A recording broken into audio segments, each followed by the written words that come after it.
1:38 o'clock.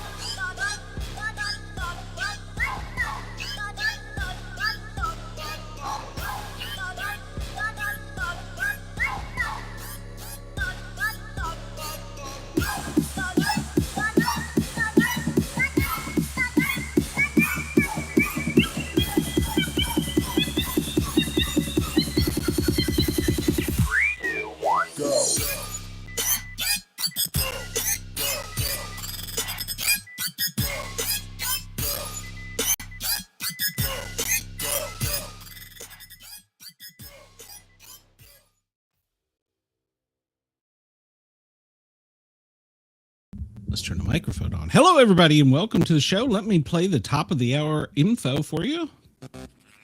Broadcasting across Australia on Dare Media Group radio stations, this is the Sportcat Show, uncovering secret chapters, strange encounters, and the occasional technical mishap.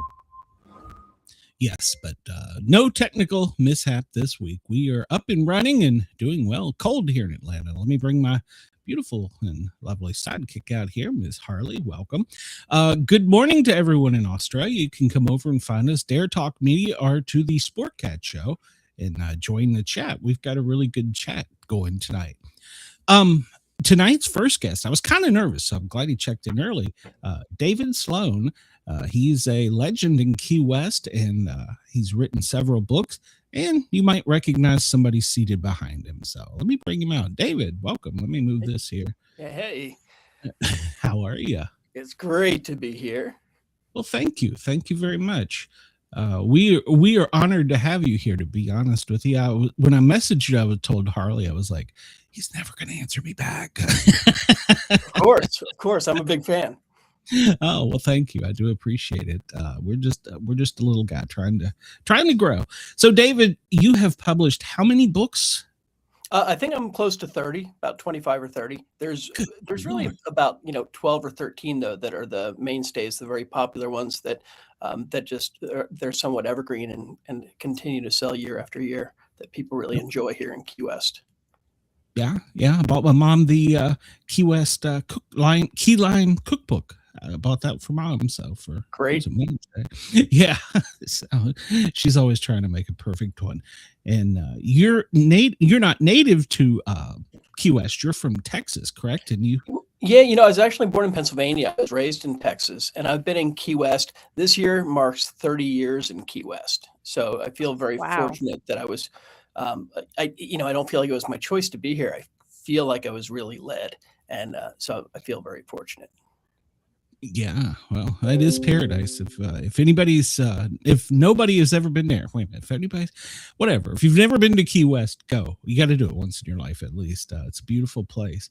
And in fact, we were talking about this. You also published the book about sell everything and move to Key West. So yeah, quit your job and move to Key West. That sounds amazing right now with the way it is here in Ohio.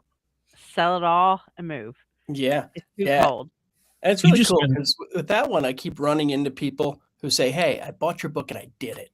I've met now after 30 years, I've probably met over 1,000 people who read the book and actually did it and said, yeah, well, let's give it a try. That's awesome. Well, Harley, sell everything. Let's go. We're on the way. Yeah, let's go. The only thing you have to worry about down there is falling iguanas. So you don't have to worry about the snow. Yeah, and we don't even get cold enough for that. It's really cool. It gets so cold here that birds just fall out of the sky and die. Wow. Yeah, I was reading. And it's like we've had. Yeah, it gets that cold here, and like it got so cold they weren't expecting it to hit as cold as it did. That some birds were still here, and they were just. That's too cold. Well, one of the things that were you an investigative reporter at any point? Yeah, well, I've always been a researcher, or Okay. I've always enjoyed researching. My dad was a genealogist, so early on I enjoyed digging things up.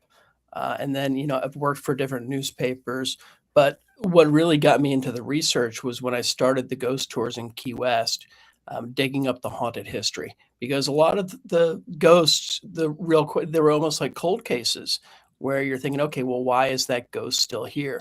And you had the legends that people were telling. But at that time, there weren't all these research archives available. And so it became a lot of fun trying to solve these mysteries in Key West. And through that, I kind of gained those cold case investigative skills. Wow. Have Chris wants to know if you've ever seen the Key West dinosaur. It's a guy that blows up like a costume in I think it was New Year's Eve. No, it was during a hurricane. We turned on during one of the shows, and we turned it on. And it was like, what? There's a dinosaur there. Yep. Yeah, we've got some great characters down here. It's awesome. So was that how you discovered the link between the Kennedys and Key West, or was that you had an idea already? It was really strange because probably the biggest cold case in the Florida Keys is about a missing fire chief named Bum Fardo. That's his real name. He was Joseph Bum Fardo, and he was a very colorful character. He always dressed in red. He practiced Santeria. In 1975, he was arrested for delivery of cocaine and marijuana. Wow. And they had this big bust. It was called Operation Conch. And there were over 20 people who went down, including the city attorney and the fire chief, who was Bum Fardo. And so this really made huge news. And when he was, during his trial, he was convicted. But that's where it got interesting, because they brought in a special judge. They brought him out of retirement to hear the case. And then he said, well, I'm going to hold off on sentencing. So we're going to let you out on bond until we investigate a few more things. And from what I've discovered, the judge told Fardo, you better disappear, boy. And that's exactly what he did. February 16th will be 50 years to the day since he's disappeared. And when he left, all of these rumors started to swirl. People had T-shirts that said, "Where is Bum Fardo?" Jimmy Buffett wrote a song that included a line about Bum Fardo. And people said, oh, the Colombians killed him. He's, sleeping with the fish with the concrete shoes. Other people said the Tampa Mafia threw him out into the Everglades out of an airplane. And other people said, no, he escaped. So me and a friend, I obtained the FBI files on Bum Fardo through a FOIA request. And my friend and I, we made up our minds we were going to solve the case, and we followed the FBI files.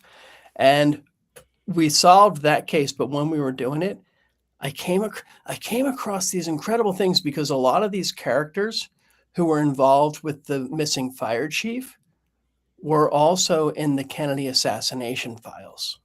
Ooh. And there's over 6 million pages there, and a lot of it centers around the activities in the Florida Keys. And I saw that Jack Ruby was running guns out of a motel room in Isla Mirada. And I thought, no, it can't be. And then I see another report, and it talked about Lee Harvey Oswald on a boat with Cuban exiles in Marathon, Florida, which is part of the Florida Keys, and that he made a phone call to Jack Ruby from the house there.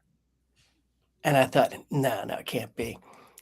Then there's a report of Jack Ruby and Lee Harvey Oswald together in the Key West airport as part of the Fair Play for Cuba committee. The report was from the airport director, who I knew of as a very well-respected man in Key West.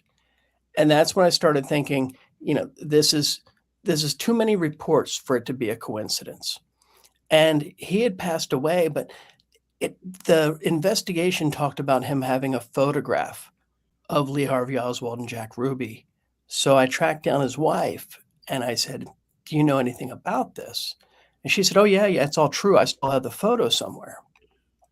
And I asked her, I said, do you think I could come over and we could look for it? And she said, well, I'm not in great health right now, but when I'm feeling better, we certainly can. And she passed away before we had the opportunity. But that conversation made me realize, there's definitely something to this. And I kind of switched gears away from Bum Fardo and full force into the Kennedy investigation.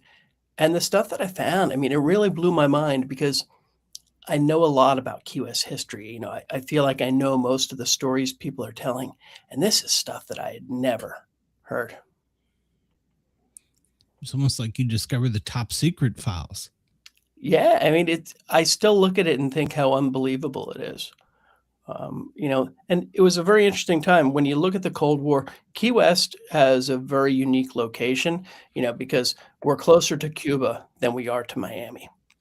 And when Castro took over, there was a big change, and there was a huge threat to Key West. There was the big nuclear scare, everything with the Cuban Missile Crisis. There was the failed Bay of Pigs invasion. And what you ended up with, the CIA built the largest covert base in the world right at the gateway to the Florida Keys. It's up in Miami. It was called JM Wave. And they had about 3,000 paid agents. And then they had another 15 to 20,000 Cuban exiles on the payroll. And they say it was the third largest Navy in the Caribbean. So pretty much the Florida Keys were this battleground for these covert wars where you had the Cubans, the Soviets, CIA, the Cuban exiles, and the Tampa Mafia. And when you got them all together, it became a really interesting game of cat and mouse. And it turned out that all of them had reasons to hate John F. Kennedy. Chris says, I can't believe my incredible immaturity. I've never heard of Bum Fardo until now. I feel cheated. Don't worry, Chris. We've got, I'm actually finishing up the first book about that, and it's called Who is Bum Fardo? Because a lot of times people reduce him to a caricature. They'll make fun of his name, which everybody does the first time they hear it. But then they'll only talk about a few different things. They'll talk about how he always wore red, and they'll mention that he had red underwear. They rarely mention that he was devoted to Santa Barbara and Shango, Santeria gods, and they're the protectors of firefighters. So he was a very deep person, and people in Key West either loved him or hated him.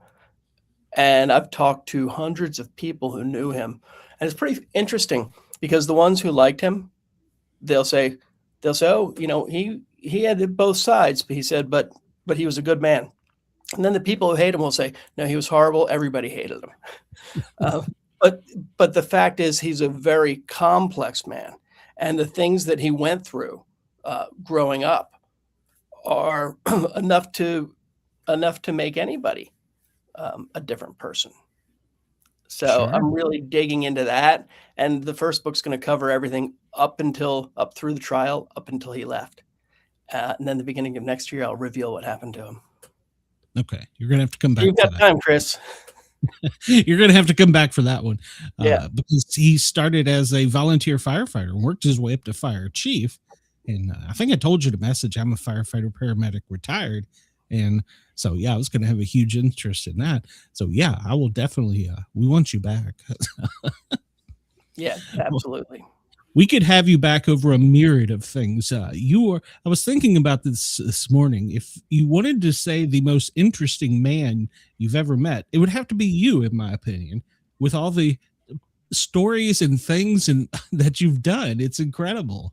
Well, I appreciate that. Wait till we get together for a few drinks and you hear the real stories. I'm on the way.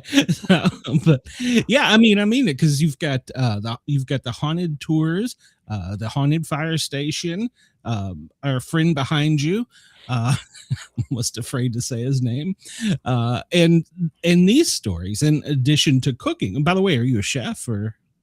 I was a baker when I was 16.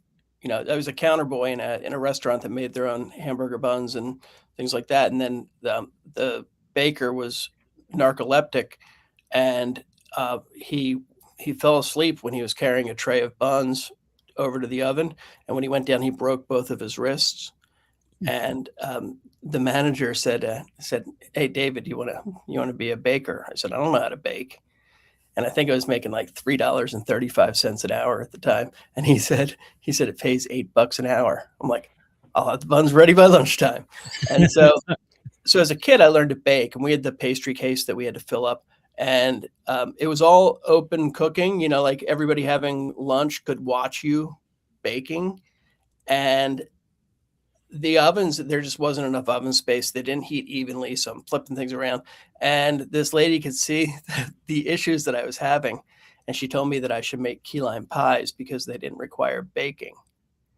And I'm like, yeah, okay, whatever. I'm 16 years old. I didn't care. And then she slipped a recipe by my time card later that week. And so I made key lime pies when I was there, but never expected it would lead to other things.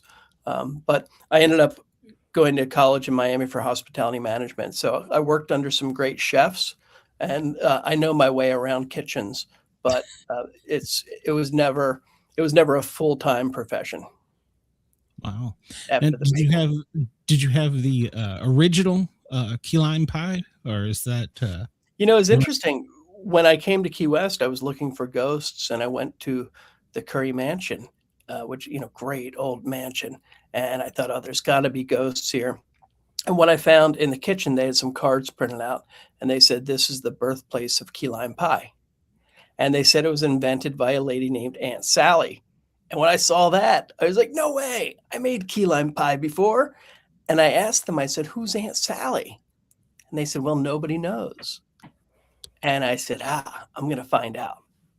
And so, so that was an early cold case that I worked on. And that was great because it sent me into that whole fascinating world of key lime pie, which people take very seriously in Key West.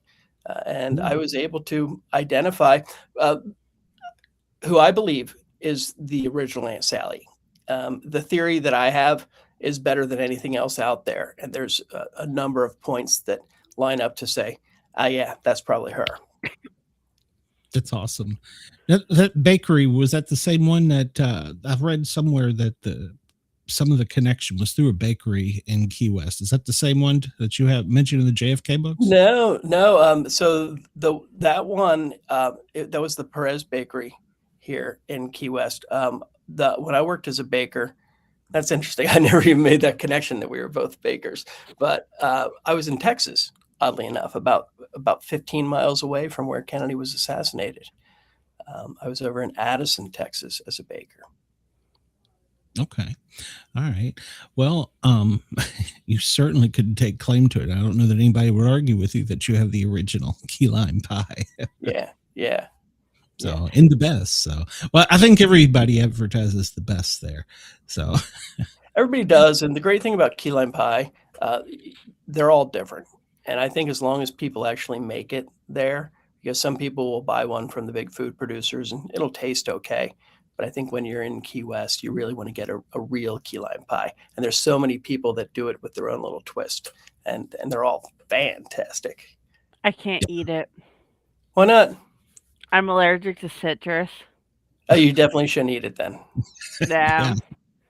Killer. Glenn sent me some jelly once for one of our guests, and it had lemon in it. And I tried it and didn't realize it, and I started instantly just breaking out, and I'm like, oh my gosh. And I look at the ingredients, and I'm like, there's lemon in this. I tried to kill her live on the air. We were trying to get clipped. It'd be interesting publicity.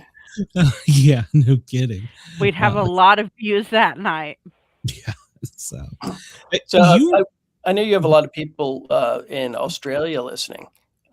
If they've never tasted key lime or key lime pie, because I don't know if key limes are available over there, but if they're not, a lot of people use a Persian lime and a lemon and use equal parts of lime juice and lemon juice, and that'll kind of duplicate the flavor and the acidity of a key lime. See, were you a bartender by any chance at any time? I spent a lot of time at bars.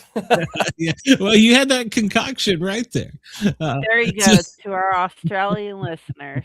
Yeah, and if anybody in Australia wants to fly me over to to teach you how to make the pies, I'd be willing to make that sacrifice. We have been lobbying to get a GoFundMe to have them fly us over and put us up for one show. So there you go. We'd have you and my friend the hypnotist there, and we just hypnotize you and get the whole story. So I'm in.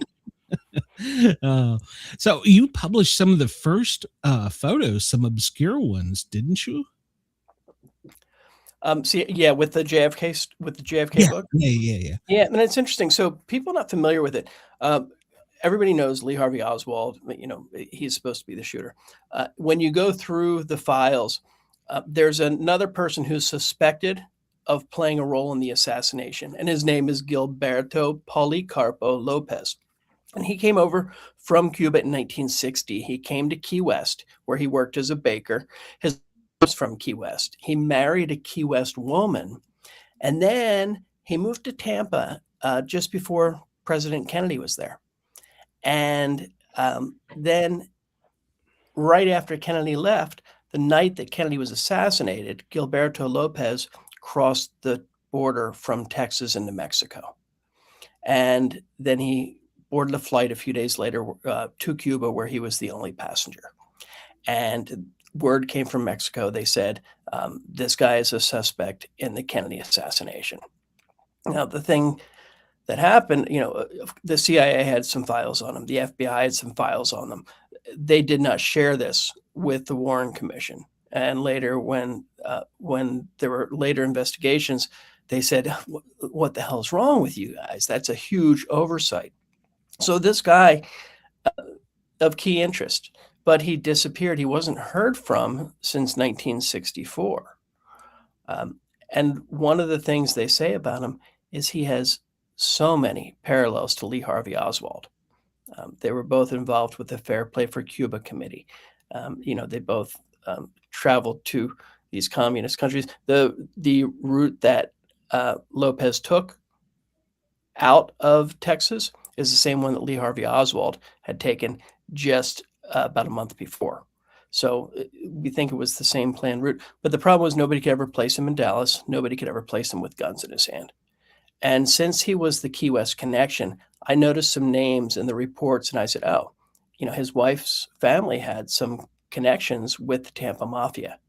And I started looking at that. I said, okay, nobody was ever able to connect him to that before. And then I thought, you know what? He might still be alive. I'm going to see if I can go find him in Cuba. And a friend of mine, Cheryl Sanchez Simmons, is this great researcher. I asked her to help me figure out how to find him in Cuba. And she found out that he had returned to the United States in 1995. And he had somehow escaped the attention of the authorities and of the media. Nobody had ever talked with him. And he died in 2021, but he had a daughter. And I contacted his daughter, and she agreed to speak with me. And she filled in 50 years, 60 years of missing history. And she was able to put this light on her father. And she was able to place him in Dallas. I tracked down his brother-in-law, and he was able to place guns in his hand. We were able to identify his patterns of violence. And I don't have that hard evidence that he was there and that he shot Kennedy. Other people will say that. I won't say that. But what I've been able to provide, the first photographs of him where you can actually see what his face looks like. I think because he had so many parallels with Oswald, people will be able to study him and the things that he was connected to and prove that there was a conspiracy. Because Oswald's dead, he can't talk. I think we're going to be able to piece it together from this new information. And that wasn't what I set out to do. The book, I wanted to tell this cool story about Key West history.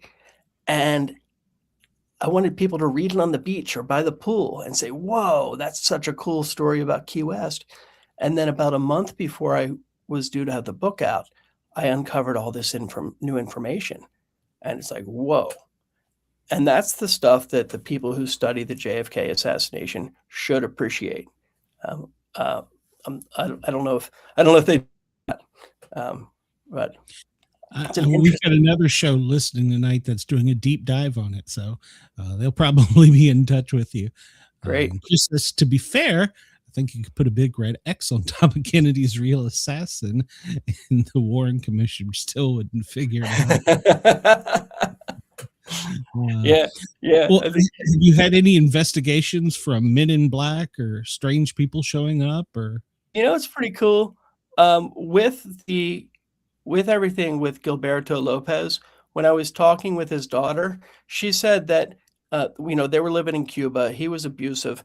He had American citizenship, but he never told his family that he had that because he was hardcore communist. And when his wife found out that he had these papers, she said, "What are we doing here? We're going to America." And it took them a couple of years to get all the paperwork together. But the daughter told me that the night before they were supposed to leave, they were visited by Men in Black. And she said they were men that looked like, they had the suits and everything, just like in the movie. And that they came and warned them that it could be very dangerous for them to return to the United States. And that they might get arrested. And they went anyway, and then they were detained at the airport. So there was some interesting stuff going on. And one of my big questions still is, how were they able to return to the United States? They lived in the heart of the Cuban exile community, and he was a hardcore communist. So how was that allowed to happen? There's somebody else that was pulling strings there. Yeah, and nobody knows. Yeah. Well, CIA will come visit me now.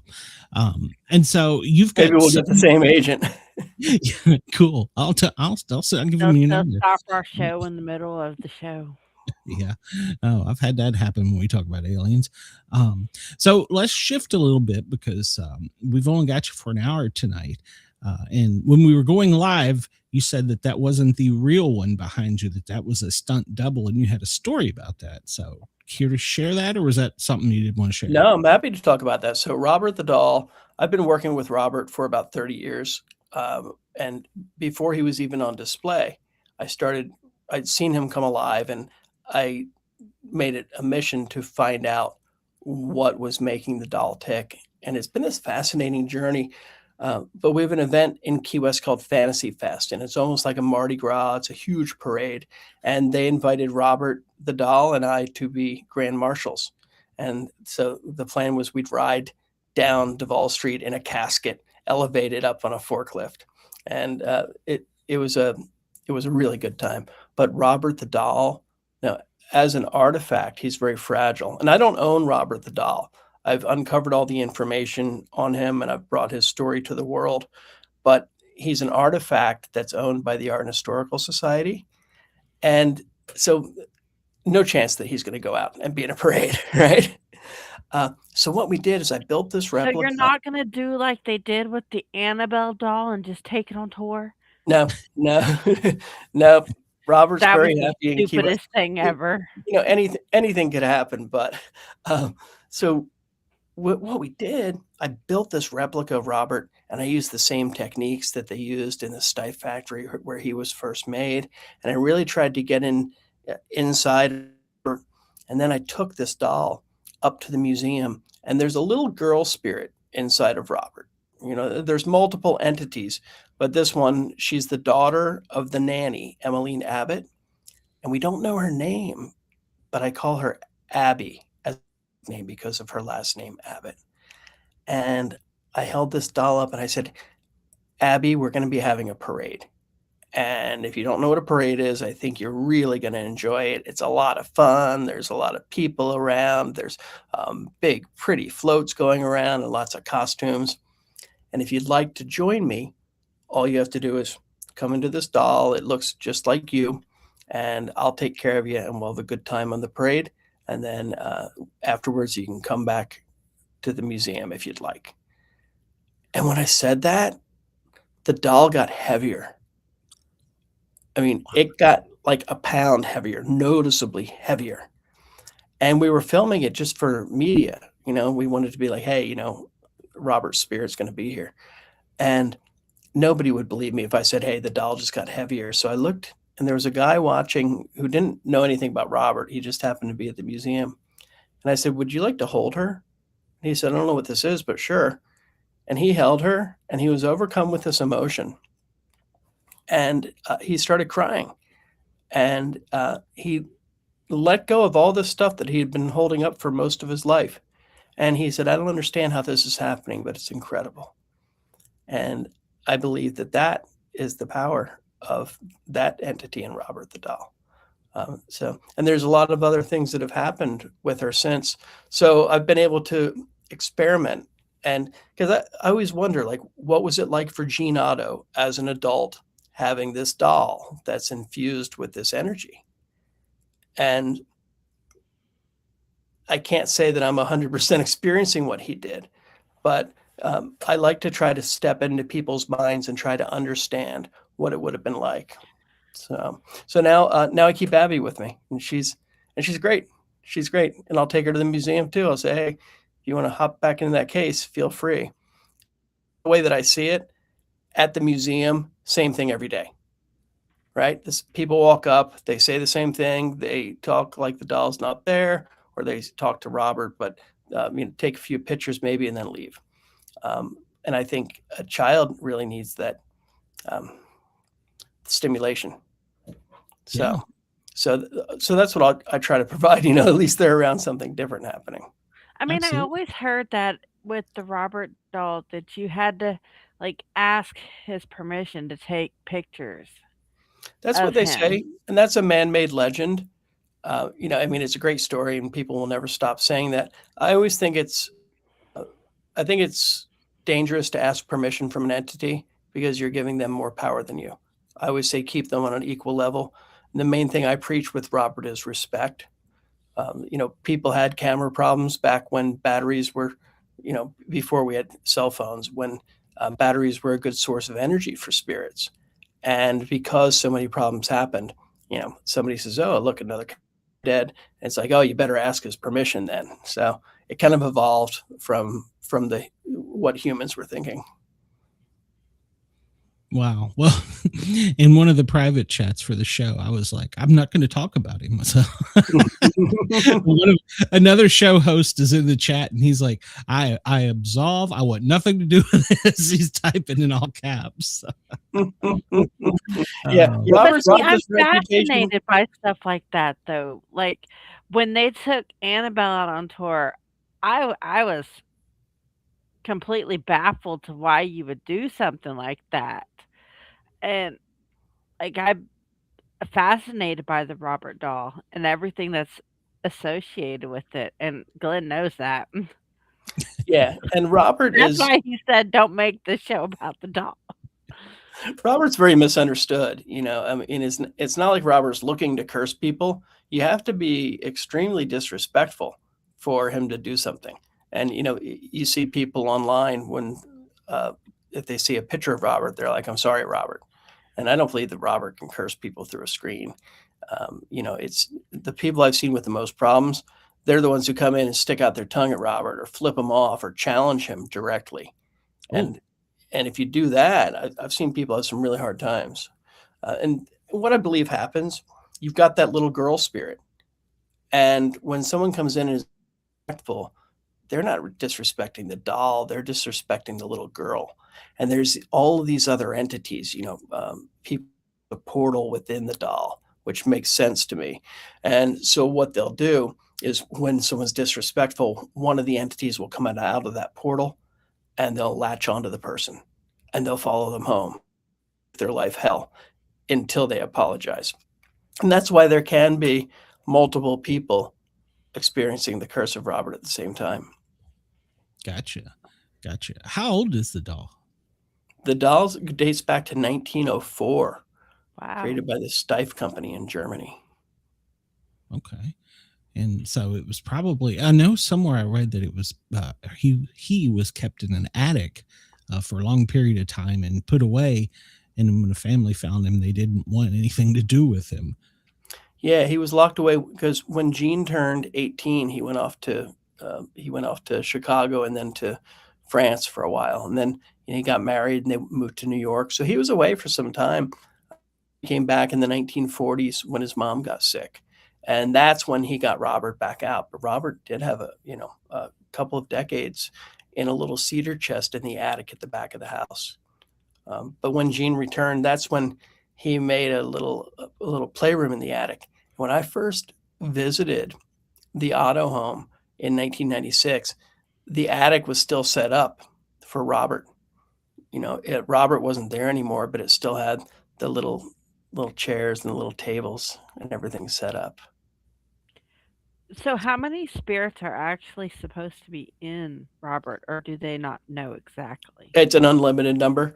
So at first I always looked at Robert as one entity, and I couldn't figure out why things were going wrong when I figured out that there was an innocent child in there. And then I'm like, multiples. And some of them thrive on that negative energy. So there are two that people see regularly, and they're like 8-foot tall creatures, very dark, very large, and they'll kind of gravitate around Robert's case. And I'd say they're the main protectors. And then beyond them, and this is where Cindy Kaza was down for something they did on the Discovery Channel. And she's like, yeah, there's a portal in him. And I'm like, now that makes perfect sense. So it's an unlimited number of spirits. I think there's the primary ones that are always there, but I believe spirits are always looking for energy. And so they're probably just waiting. You hear about when people have a seance and there's like a waiting room of all these spirits hoping that they'll get called in, that they'll be the one that gets to talk because they want this energy. And with Robert, I think there's that. And there's so many of them. So, how do you get a portal in a doll? Well, I don't know. No, that was just a thought that crossed my mind. I've got theories about it, and what I've been investigating lately. Somebody mentioned that there's an elemental spirit with Robert, and with the story that they told, it was very similar to something that I had happen. And I'm like, and I looked up elementals. I was familiar with them, but not, only by mention. And an elemental spirit is connected to any of the Earth's elements, earth, wind, water, fire. But when I looked up these elementals, they were first written about by Paracelsus, and he wrote about them in the Black Forest of Germany. And that's where all of Grimm's fairy tales took place. It's a very, very sacred, very magical forest. And when I looked at that, I'm like, whoa, whoa, whoa, because this person had told me that Robert was an earth elemental, and earth elementals would be made from trees and earth. Well, Robert is stuffed with something called excelsior, which is a tightly spun wood wool. And so I looked up the Steiff Company and where they might have sourced their wood wool from in 1904, and it would have been the Black Forest. Wow. So I believe what we're dealing with here is an elemental from the Black Forest of Germany. And you look back, it's almost like that information's been hiding in plain sight, because the articles, there's only a few articles written about him before I brought his story.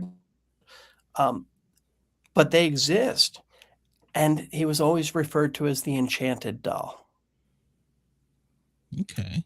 So, you've got the enchanted forest.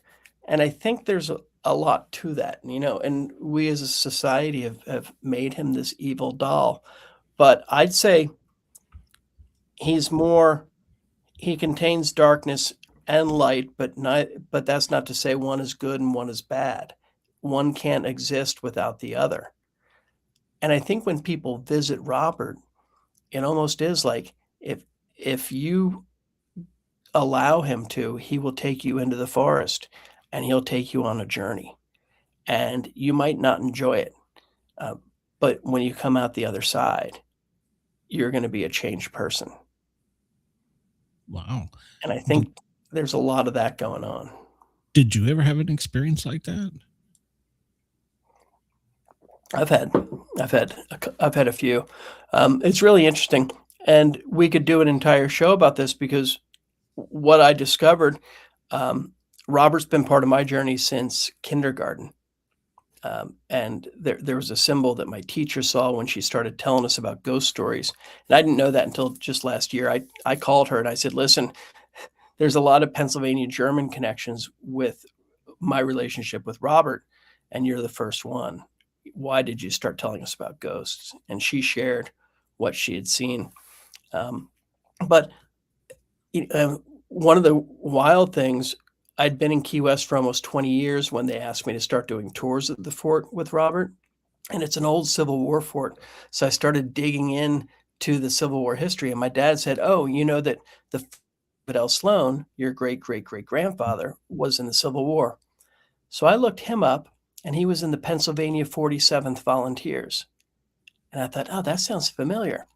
Well, it turns out his Civil War regiment was in charge of Key West for most of the Civil War. And they built the fort where Robert the Doll lives. So it's this incredible journey, and there's too many synchronicities like that for to be a mistake. So it's definitely a path that I've been led on. And I don't fully understand it, but it's been quite a ride.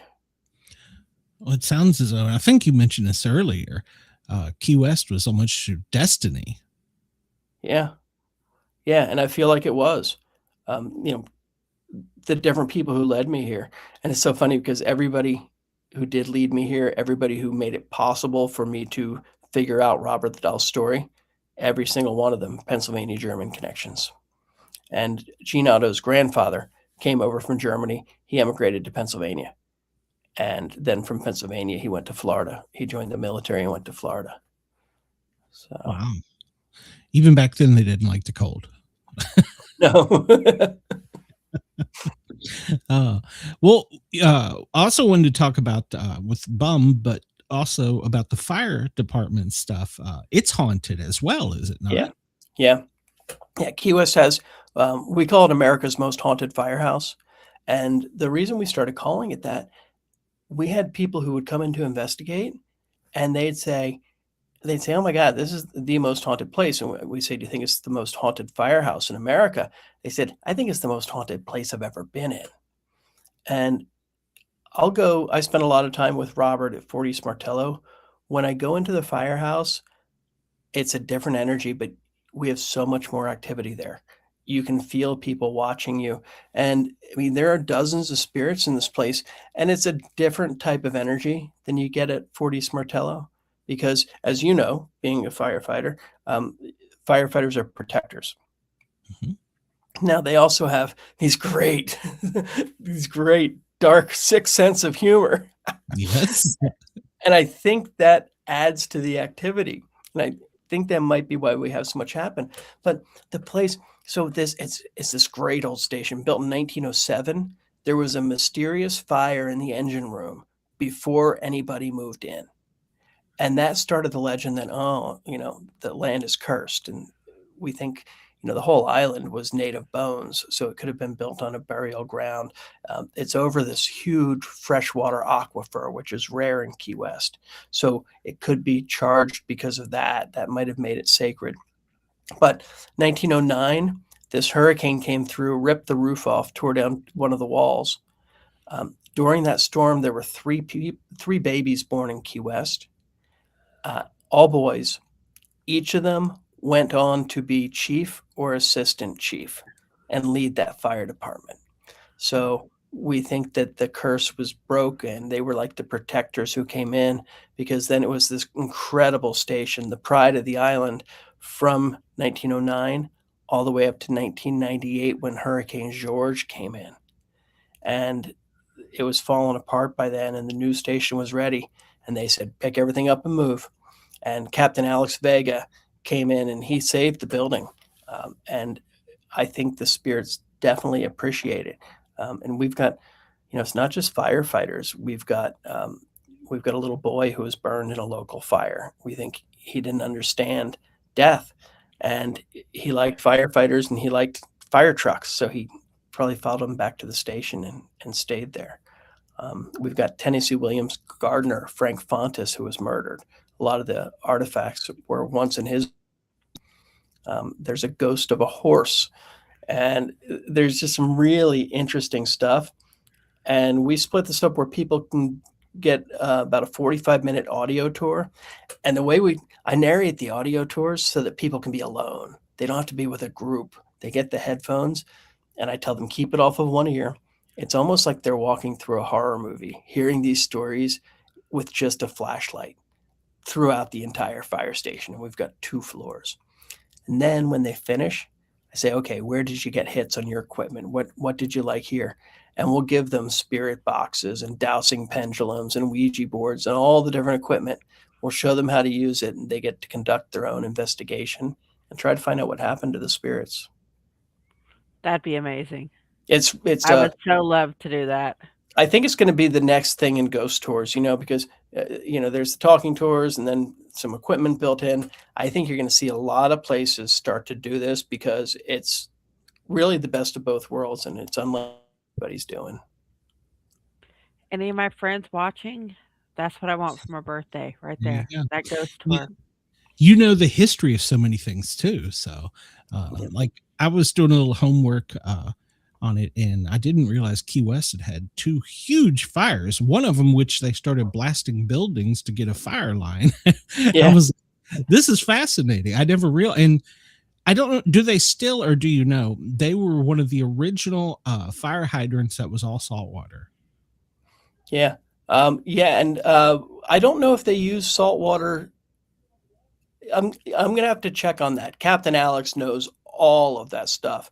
I know they've got some wells that they will pitch in, and with certain tankers, they're set up to where they've got the pumps. So if there's not a fire hydrant nearby, they can drop into the ocean and pull it out of there. But back in the day, yeah, you had to do a lot of that. We had bucket brigades at one point, where people would fill up from the nearest cistern or fill up from the ocean or the Gulf, and they just pass it all down. And we used to have roofs, and once the fire started spreading, they were really bad. Like you said, the one guy, he blew up his own house. Well, there's different stories. Some people say he blew up his own house to stop the fire from spreading. Other stories say he blew up the neighbor's house to stop it from spreading to his. He must have been a fireman. But yeah, fires have really shaped the island, because we used to be the cigar capital of the world. We were manufacturing so many cigars with that Cuban tobacco, and it was incredible. They shipped the tobacco over, and all the rollers would do it here. But the fire of 1886 took down most of the business district and so many of the cigar factories. And so a lot of them moved to Tampa. That's how like Ybor City started, and they gave tax breaks there. And it was devastating to Key West's economy. And that led to Key West having one of the best fire departments in America. People will cite, Key West has the best, New York has the best. And they were truly innovators, because on a small island, you didn't have a choice to call in help. Yeah, you're on your own. Yeah. We've got about 10 minutes-ish left. And I was going to, first, have you ever seen a Bigfoot by any chance? I've not seen one myself, but my friend Brad Bertelli, he writes about the skunk ape in the Florida Keys. And, the skunk ape is our version of a Bigfoot. I saw something once when I was in college. I was in South Miami, and we used to go drive into the Everglades and go fishing and go in there drinking. Me and a friend drove in one night, and we found this little trail, this little side road. And it had so many holes in it that he was sitting on the hood, and I'm driving really slow, and he's telling me how to avoid the different holes. And then, we saw some little tracks, and we were probably on that road for about 45 minutes. Oh, gosh. And then we came to a little clearing, and there was a little cabin with a light on. And we're like, oh, we better turn around. And then we saw something coming out of the trees nearby there. And he saw it. He said, go, go, go, go, go. Punch it.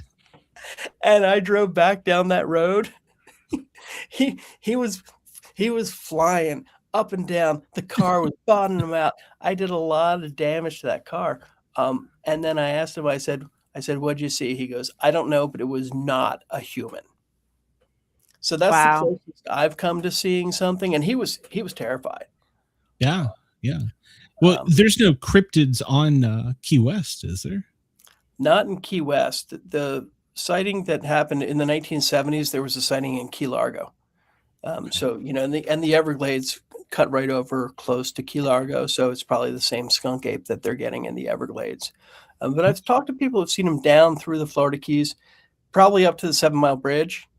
7 Mile Bridge is pretty long to cross. We don't get squirrels south of the 7 Mile Bridge. I never thought of that. Yeah, like they'll go across the smaller bridges in the Keys, but we don't get any squirrels down this far. And I think it's the same thing with the skunk ape. Yeah. Yeah, they can't just put their thumb out. Yeah. So, We get a lot of UFOs though. I was going to ask about that. We're going to run out of time, but what is your best paranormal story that you like to tell? Or have you already told it? You've got so many. God, there are so many. Well, I'll tell you all right, so we started seeing UFOs out at the fort, you know, when we're doing the tour with Robert. Really good view of the stars. All of the guides up there have seen UFOs. And I had seen UFOs in Sedona. You know, we went on the UFO tour and they had these night vision scopes. And I had wanted to do a tour with that, but they were very expensive. And I got a call, and the number on the caller ID was Popeye's Chicken. And this guy is telling me, he goes, there really is an underwater base off of the Florida Keys, which people have talked about. You know, I've heard rumors of that for 30 years. I thought it was a little crazy. And he said, here's the things you need to look into. And he gave me like a list of bullet points. And I asked my tour guides, I'm like, hey, was that one of you messing with me? And they said, no. And then I got a call back and he said, if you don't believe me, go out on New Year's Eve and look at the ocean. And I was getting ready to do the tour, and it was New Year's Eve, and I walk out and I'm looking at the ocean, and this thing shot up out of the water and it moved around the sky doing a show like you would not believe. And when I looked at that, I'm like, whoa, no way. And then I started digging deep into this UFO stuff. And the stuff that I uncovered, like he said to look up the NR1. There's a sinkhole called the NR1, but it blows scientists' minds because a sinkhole needs air to form, and this has never been exposed to air. So maybe that's where one of the underwater portals is. In the UFO conspiracies, they talk about Majestic 12. Every president involved in that spent time right down here in Key West. The Key West Agreement, if anybody's into UFOs, look up the Key West Agreement. It gave the Navy power over the air. Charles, if you're still watching, pay attention. Chris's comment, he says, the guy at my Popeyes doesn't tell me anything. They just mess up your order here. So I called the Popeyes number back to talk to this guy again. It rang through to a real Popeyes. So I think the number must have been spoofed. It was a Popeyes in Minnesota. But there's a really fascinating history, and it goes back, apparently it goes back to 1918 when Thomas Edison came to Key West, and he was working on a series of top secret inventions for the military that pretty much could shoot down UFOs that were below the water and above the surface. And that's the same year that, that the Navy base here was formed. And there's a lot of activity between Key West and Guantanamo, and then a place called Altec in the Bahamas. And it kind of makes up this triangle of activity. And so that's what I've been looking into. And I find it very fascinating. I'm going to have to get you on my show just to talk about UFOs and aliens and stuff. Yeah, it's there's so much incredible stuff, and we go out. We do the UFO tour. We just started it a few weeks ago. I'd say probably 8 out of 10 times with this scope, we're seeing things that we can't explain. My co-host would absolutely love him being on the show for that. Yeah, I have a new one too. That would That's- absolutely love it. That is cool. I never realized that history about Edison. I didn't even know that. So we're learning. And when the first, you got the ancient alien stuff, but then modern aliens over on the West Coast, people started seeing them. They didn't have a word for them, so they called them mystery airships. And they figured men from Mars. And everybody says, it's got to be Thomas Edison. He's the smartest man. He's got to be behind it. And Thomas Edison said, the technology doesn't exist. And then one of these airships dropped an encrypted tube and said, please deliver this to Thomas Edison.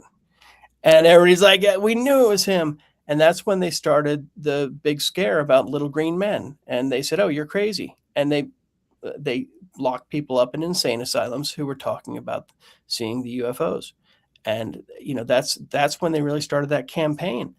And it was shortly after that Thomas Edison went down to Key West and started working on this top secret information. Some of his letters with the different players is kind of like, it's like, okay, they're covering something up.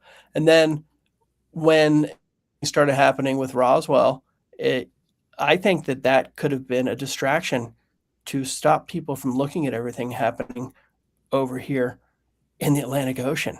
I mean, what better way than to make everybody start focusing on the other side? Yeah, our government's good at that. Yeah, they are. And even in Key West, even had a prominent role. I heard in the Venezuela attack, or whatever it was called. Tell me that again. The Venezuela, I'm probably saying it wrong. Venezuela mission we had recently. Key West somehow played into it. I'm not sure how. Yeah. Key West has so much going on. I mean, the military flights from all over, the pilots come here to train because there's this great open ocean for them to train over. So on Boca Chica, we have this incredible base. And I think there's probably more going on there than they'll admit to. But we also have the Joint Interagency Task Force that right down by the beach at Fort Taylor, where everybody goes to. We've got a high concentration where, they'll look for all the drug dealers, pretty much everything coming in towards America from the South. Anything that's going into the Gulf. Back during the Civil War, Key West was a perfect fortification. They built the Dry Tortugas, or Fort Jefferson, because you had the control over everything, and that's how they stopped the Confederates from moving stuff down the Mississippi River into the Gulf and trading with anybody over in Europe. Wow. David, you are the most interesting man in America. I want you to tell everybody, especially the notes will reflect this, how they can get in touch with you, how to get a tour, how to buy your books, and anything else you want to talk about. On social media at David L. Sloan for most things, and then let's see here for tours, ghostkeywest.com.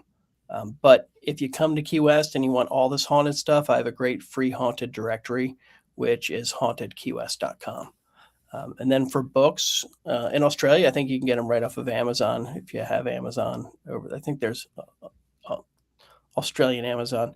And if not, then come to Key West. I know you have a lot of people listening in America too. So phantompress.com, Phantom, like Phantom of the Opera. People can order autographed copies. I sign them myself. I ship them myself. I can write personalized notes in there.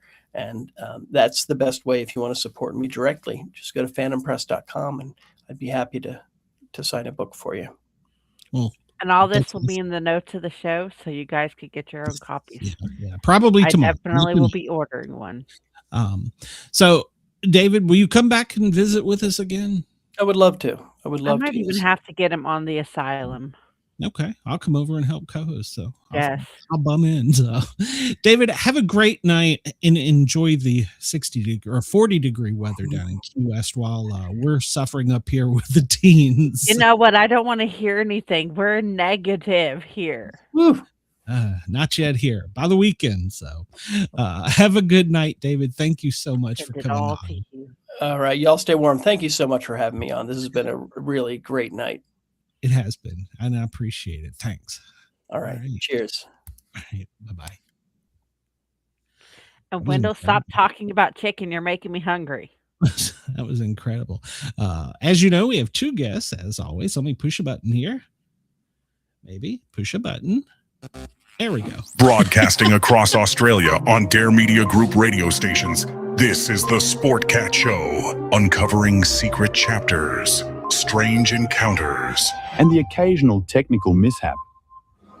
Did you notice I changed my name today?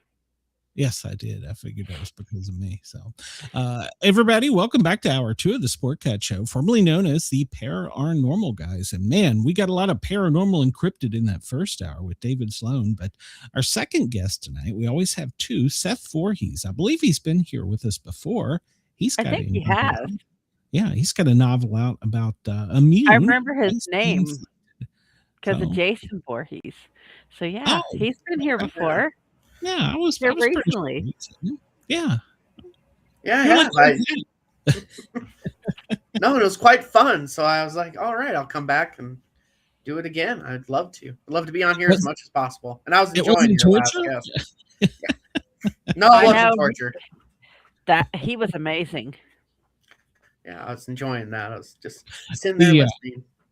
Yeah, Dave I guess you heard me say he's the most interesting man in America, and I got to believe that. So go by the man. I wonder if that doll behind him had the little girl in it, because he said he brought the little girl in the doll. Yeah, it is. And by the way, thank you for little girl for allowing us to view you on the screen, and I mean you no harm. So yes, we respect you. Please do not curse us. Bobby Doll, BobbyDizzle.com. Tell me you're coming awake and coming over, right? Sorry, Seth. Well, there's a lot of stories. I don't know if you know anything about the doll, but if you disrespect the doll, your motorcycle explodes, an asteroid hits your house, and so you get cursed. Some horrible thing happens to you. So yeah, you grow a fourth eye or something. So. I want a fourth eye. That might actually sound fun. Get back here so I can see what's coming. Right. So, Seth, how the heck have you been? Been up to anything good recently since we last spoke? Things are going good. I can't complain. Just working on more projects. I'm in the middle of my fifth one, hopefully coming. I'm hoping the end of the year here, I'll be able to get more information on it, but that's definitely got me excited and ready to go. I mean, I love having a new project, and it always gets exciting when it's about ready to be done, and it just brings you joy. So yeah. But yeah, things are good. How long does it take you to when you start the project from start to end, roughly? It depends on how big the project is. So normally, it might take 8 months to a year. It just depends on how many revisions I do. Normally, I do my own. Well, I always do at least 3 revisions on my own before I give them to my editor. And I usually try to take a few weeks to a month off in between each revision just to get my, eyes a little rest and my brain a chance to see it in a new light. And then my editor, of course, does a great job. So that, about, I would say 8 months to a year, give or take. But I'm always working on other projects in between when I'm taking that month off of rest from revision and stuff. So I'm always got something going. Now, this is your newest, Immune, Rise of the Inflicted, correct? So this is the second edition of it. Yep. Okay. Yes, it is. It came out originally in 2019. That was the original date, in December of 2019, which was not the best timing for a pandemic narrative about zombies that come, after you've been infected with a pandemic virus. But did you take notes from Matt Groening by any chance? No, yeah.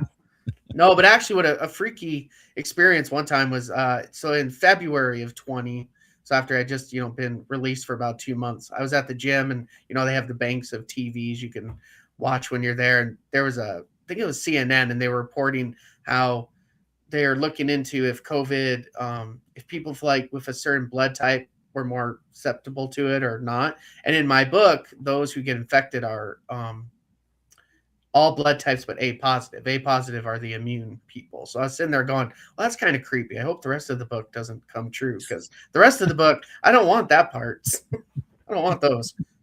Yeah, no kidding. So were you inspired anybody by oh god, I totally Kirkman, Robert Kirkman, with The Walking Dead. Is that?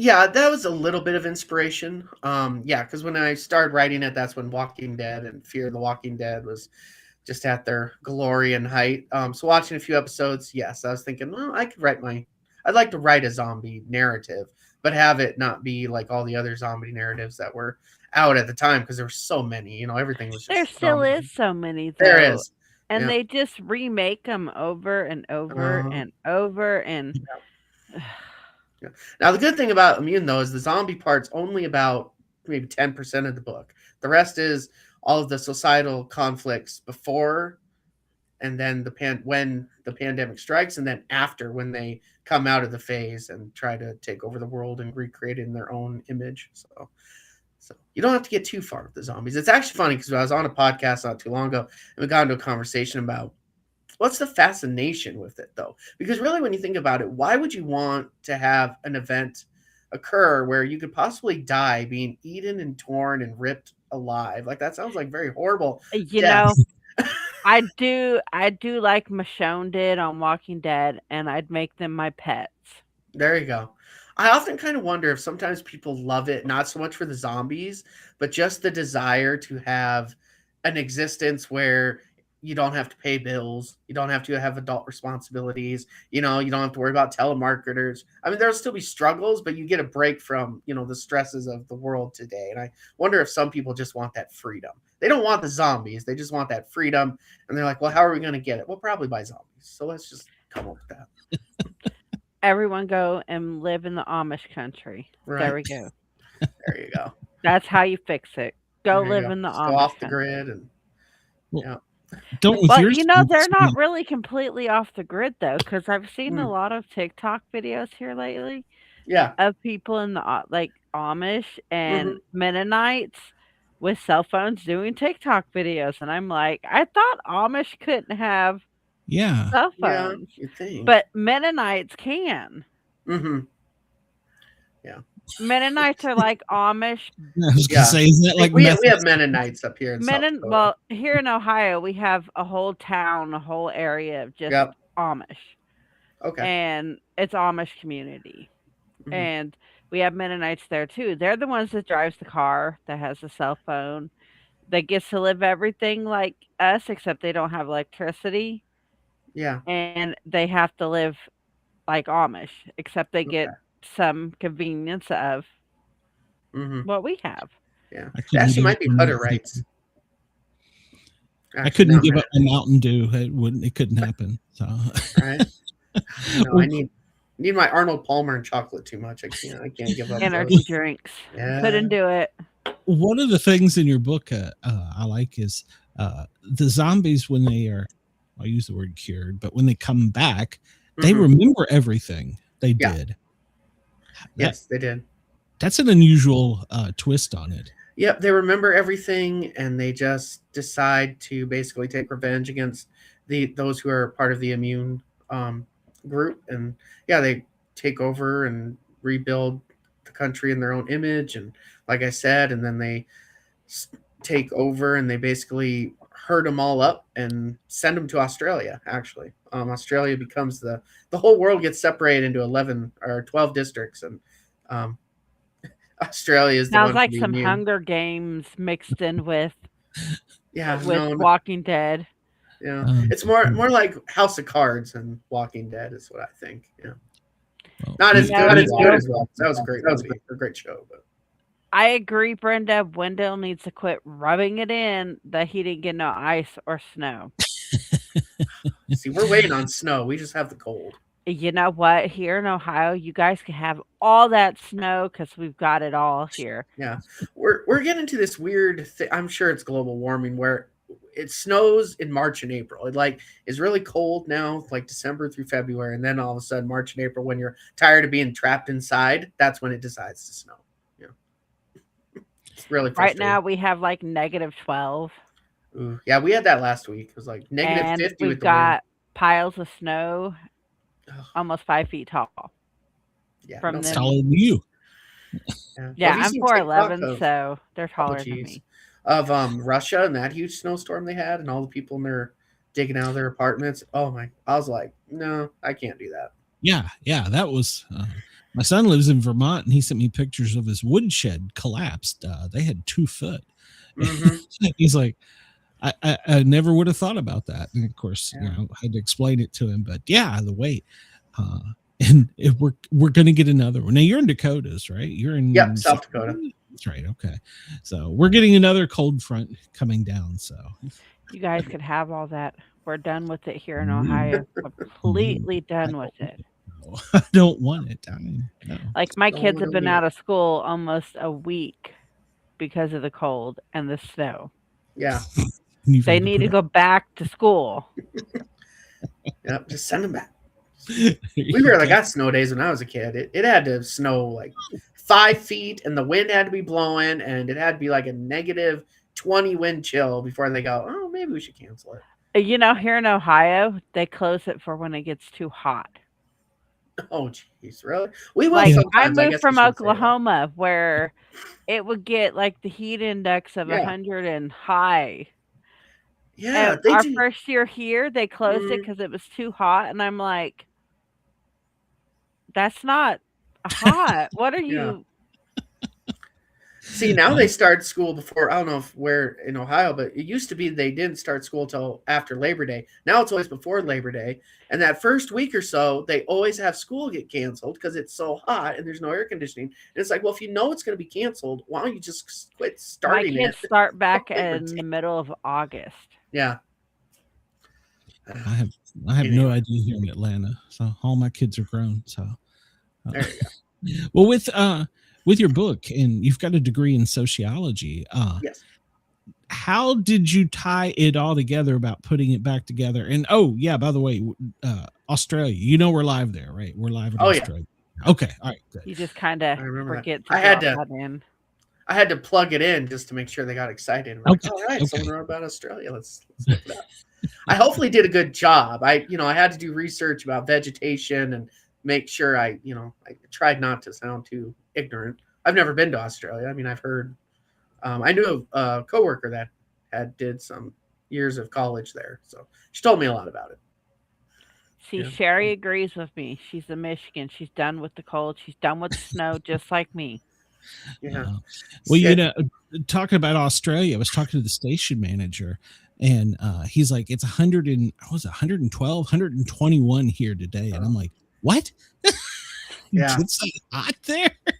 Wow, that sounds Yeah. like some Middle East stuff.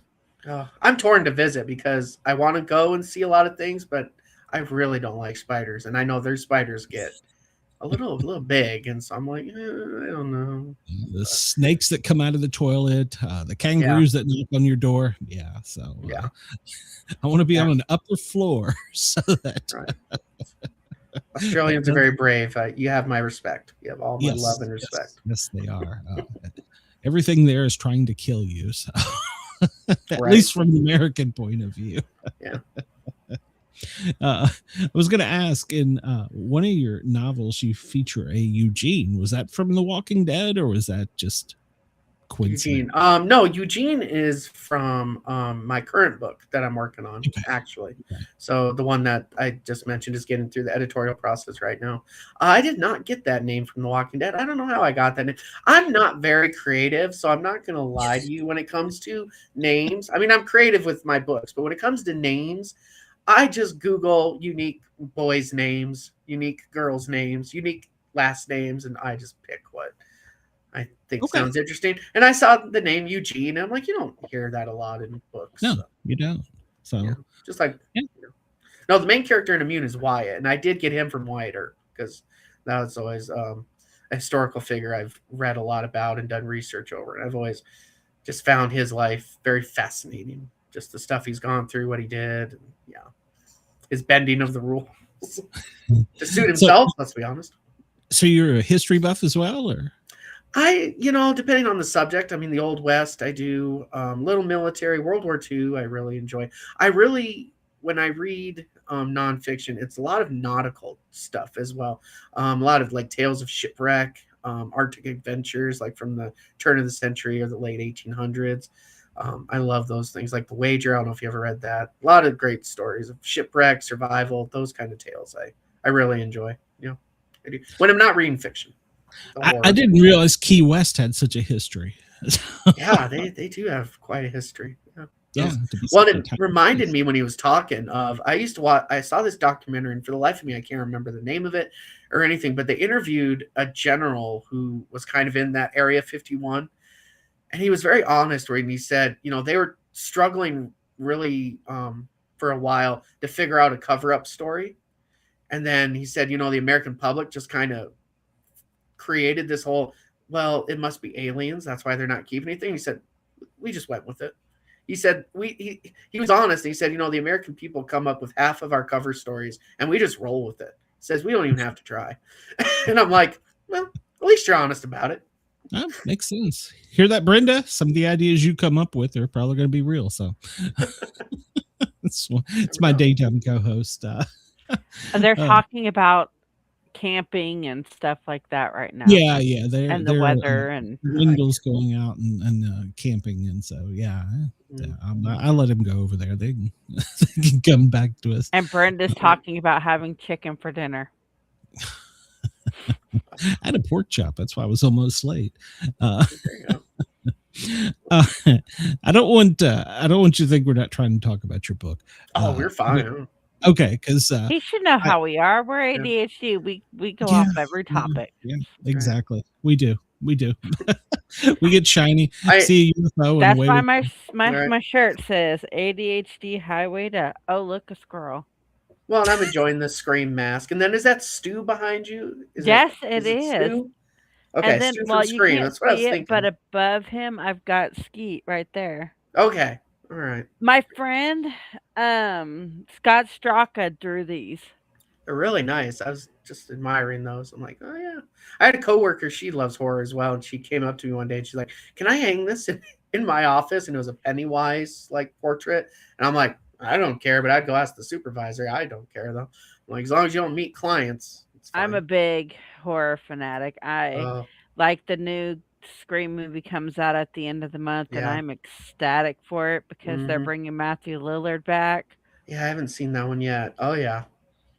Oh yeah, I do too. That's why I write that stuff, horror and dark fiction. There's just something about it. Well, there's the whole fan theory behind it, and somehow there are what we came up with is tying into what's really happening into this new one.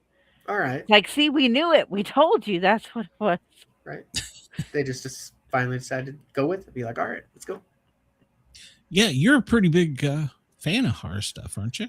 I do. Horror, all that. I probably force my partner to watch more scary movies than she would like to, but it's a fair balance because I have to watch her Vampire Diaries and Twilight. See, that's me too. Those I'm both kind of of them. Stuff where I don't love, and so I'm like, it's a fair even trade. It's gotta. There's a new movie that's kind of action packed coming out where this woman and her boss are on a plane, and the plane crashes. Yes. And it reminds me of that Stephen King movie where she ties him to the bed and breaks his legs. Misery, yeah. Yeah, it reminds me of that. Yes, I want to see that. I've seen previews. She tells him, she's like, "No one's coming. You only have me." Right. And I'm we're not in the office anymore. I was like, yes. Oh yeah, and so much horror has inspired me and my writing as well, just like everyone else. And I love Misery. That was a good book too. Good book and a good movie. Both were good. I actually think that's one of Stephen King is a good one, as long as it's the book. Because when they put it into film, it's not as good. Not the generally. Books are always better for everything. Yeah. Oh, I agree. Though I do get a little controversial because I'll tell people I don't put it up there as high as his best. And that frustrates people. It's not his best. It's not really his best. Not. I think The Outsider is one of his best. Misery, definitely, for sure, was one of the best. And he has one called Dragon Eye that a lot of people don't talk about. That one was really good as well. They got to be, with the horror, when you're a horror author, though, too, you also got to take the fan base of Stephen King with a grain of salt as well, because there's a great big fan base that believes like Stephen King was just the creator and origin of the horror genre, and like all the tropes that he made popular, he created and invented, and you can't ever write about those tropes, and you can't. It's just like, okay, chill down, people. Like Stephen King's not the first person to write about a haunted hotel. He just was the first one to really make it popular. He's not the first one to write about alien invasion with Tommy knockers and people taking over people's bodies. He wasn't, so it's like, calm down. I always have to tell him there's a difference between writing a popular trope and ripping someone off. So, yeah, because I got that when I wrote about Immune, and people said it was about, when I told them it was about pandemic, they're like, oh, well, did you get inspiration from The Stand? You must have read The Stand. I'm like, no, I never read The Stand. So, no, it wasn't. Actually, if anything, I Am Legend by it's Richard Mathis, I believe, where it was the pandemic of vampires. That was really good inspiration. That book was just awesome. Brenda, I think we both are. So there we go. Okay. I don't know Well, what they're Brenda talking said, about. Wendell, I'm okay. I'm Glenn's bitch. LOL. Yeah, well, it's true. So I said, I think we both are. It's true. Yeah, I haven't read the book Misery. I should do that. Good. Yeah, The that's book one of the most terrifying scenes to me. So. Oh, and in the book, that's not even. I don't think that happens in the book. I don't remember. I don't think she breaks his legs. I remember she runs over a police officer with a lawnmower. That part always sticks in my head. But Glenn, you don't want to be tied up and some woman go psycho and break your legs with the sledgehammer. I'm pretty sure that's not on my bucket list. I'm pretty sure. But why not? Me and Brenda, that's our plan. You just didn't know it. I just Moving kind of to Key spoiled West. it. There you go. But we know where to find you. Yeah, Brenda, well, you hear that? That's our plan right there. not hard to find in Key West. So find me at a bar. So what are some of your other inspirations for your stuff? What else makes you really think, I could do something like that? Oh, geez. Inspiration comes from anything, really. And just going on, whatever's going on in the day. It could be a news article. It could be a movie. It could be a scene. It could be a book. I was trying to think. So with Immune, yeah, like I said, a little bit of Walking Dead. Then the swine flu, the real swine flu was actually a lot of the pandemic inspiration.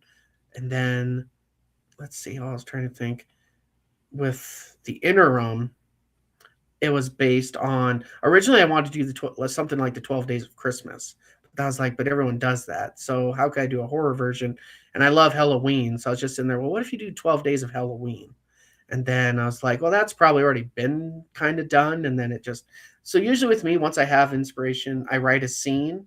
And then that scene, hopefully, if it's good enough and inspires me enough, then when I'm done writing for the day and I go, to my job or I go to the gym, the next scene will come in my head. And then I'll write that the next day. And just slowly they'll build off of each other. And if it's something great, then I keep going with it. And if there's nothing, then I throw it away. And eventually the inspiration just keeps adapting and changing with me. But yeah, that's how Interim eventually. And then I think also too, I remember because I read, Something Wicked This Way May Come, about the carnival coming into town. And that inspired a little bit in the Interim as well. Mm-hmm. Yeah. Did you have to do a little medical research for this book? For Immune, not so much. I did try to look up kind of the phases of diseases and illness, and just to go through that. A little bit with blood type, like I said, because those who are A positive are immune. So I wanted to kind of look it up and tried to get a little bit of medical accuracy in there. But I didn't go too overboard because I'm like, it's also a fictional story, and I don't want to get too in depth either, because I was thinking I can't really explain zombies coming out of the phase too medically. It's like they need to just come out of it. They just come from the CDC. We know where they open the doors, said go, be free. So. Mm-hmm. Yeah, if I do a sequel, I'll try and maybe be a little more medically inclined to be more accurate. Immune's got a lot of good reviews on Amazon too. Mm-hmm. I'd love for it to be picked up. Should be a miniseries, right? I was going to ask you. You were talking about your fan and the fan base. Do you get a lot of negative stuff, or? Not a whole lot. He's 4.8 out of 5 stars on Amazon. I would That's say, amazing. most of my criticism, I mean, we all get negative criticism, but never anything too terrible. Something like, I didn't, I liked it, but I didn't enjoy it. Or the only issue I ever had, which wasn't entirely my fault. So when the interim first came out, I've done 2 editions now, but when the first edition came out, it was self-published, and I could only afford so much editing, so I knew there was going to be some editing mistakes. And there was a review that had mentioned that, saying like you could tell the editor must have missed something, and I was like, well, they didn't miss anything. I just going to pay him to keep going. So they didn't really miss anything. But then once I got the rights back to it, I was able to review it and go through it again and make a few more changes and adjustments. So I haven't received too many negative reviews, but I'm sure, like any person, you get them. So, but I was always told, don't worry about the negative ones, because as long as you have reviews, that's what spikes up the interest on Amazon and other sites. So, yep, people are reading it. So your first one, since they were the first edition, that'll be a collector's item, and that'll be on eBay for maybe like $500. So there you go. Someday, yeah. Get a signed copy with a different cover and see if it'll be worth millions. There you go. Now, in your new book, what is your new book? Hold on, I thought I had it here. Well, go ahead. Tell me about your new book. So the new, like the one that'll be released later in the year. Is that? Yeah. So that's called The Cottonwood Prestige, and it's very much horror. Maybe a little thriller and mystery added in there, but for the most part, it's horror. So the main character in that one is named Eugene, and he gets called back to go home of his town, West Carlton, Michigan, which I made up. So if there's a real West Carlton, I apologize. And just so you know, it has nothing to do with you. Don't take it personal. But he has to go back to help his father, who's going ill and has health issues, and with his grandfather, who lives with his father. So it's 3 of the generations all in the same house, and he's not looking forward to it. And so you eventually figure out that they're all members of a very popular organization called the Albatross, which is a student organization, and all the alumni who've obviously graduated from it pretty much run the town and the county and the areas around the county. And eventually a lot of the members start slowly dying. Well, not slowly. They get murdered and killed in very mysterious ways. And Eugene just gets caught up in the mystery. And there's other characters involved. I have a detective named Daryl. He starts investigating as well, and he's a member of the Albatross, and a lot of conflict there. But yeah, so that's the main little short summary. I don't want to give up too much. No, it's definitely horror. There's some scenes in there after I was done editing going, that's okay. What was I thinking when I wrote that? I'm not sure. Sometimes you got to worry about yourself too. You got to be like, what inspired that nonsense? What is going on in my head that I need to worry about? Right. There's one particular scene I don't think the editor's gone to it yet, but I'm waiting. I'm like, what is she going to say when she gets to this part? She's going to ask, are you okay? Right. Yeah. Are you okay? Do we need to talk here? Right. Well, for me, because I worked in residential for so long, and I've mentioned this to people, I had a lot of burnout and a little secondary trauma, and writing for me has really been therapeutic in that sense, where I can get rid of all that stuff. And definitely in all of my work, you can see that. So that makes it big. In any of your experiences with the patients, did any of that come out in stories like in Twisted and Torn and Changed a little bit? Not in any of the stories I've done lately. I do have a project going on right now. It's not the Cottonwood Prestige. It's a different one.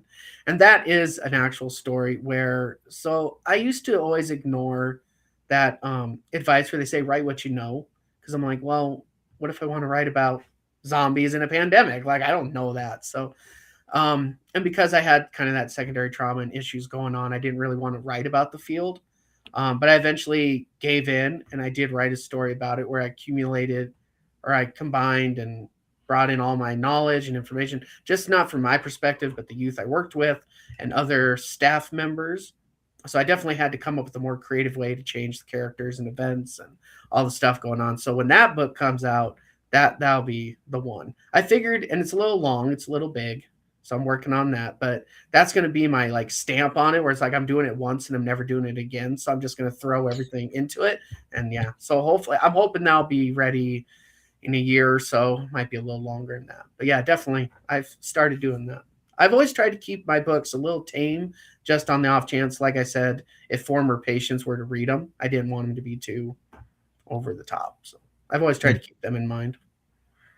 That's one thing they always told me as a paramedic. Start keeping notes, because one day you can write a great book. Mm-hmm. No, you're not. Yeah. Oh yeah. 5 years later. Oh yeah. Oh yeah. Oh yeah. I already in my mind have the scene in my head where I'm doing like a round table with people. And I just told you about that one book after it comes out, and they go, so how much of that is true? Like when you wrote this scene, was that true? Or which one was, that's going to be the fun, is everyone taking a guess of like, I wonder if this was actually accurate. Because there's a lot of me in the story, and there's a lot of things that happen to the main character that were reality. So, yeah. If you notice when you go in the room, if they lock the door behind you, you might be concerned. Might be concerned. I'm a little worried. I'm even more concerned when everyone doesn't talk to me. They must know my secrets. No. Oh, they're reading your mind. They are. It's a scary place. You may not want to be in my mind. You may not want to read it. It's kind of a weird, strange place. Sometimes in a scary way, and sometimes in just a really dorky, too entertaining, nerdy way too. So I'm on the whole spectrum. Yeah. And I was going to ask you, any of alien stuff? Oh yeah, that's my book, Question 17. Actually, that's one of my other novels. That one just got released this summer too. It's the only one that's not on a second edition. It's the first edition. So yeah, that story. The main character's name is Corey, and he lives in one of the many countries that got reformed after an alien war, and that's where the story takes place. It's 46 years after an alien invasion. Earth has this big war. Earth wins. Now it's 46 years later. Okay, so. And he gets an internship because he's at this prestigious academy, and he gets an internship at a very secret facility on an island in the middle of the ocean, and it's called the Willow Lock. And there on the island, they do experiments and tests, and he rises up and eventually becomes an apprentice to the director there.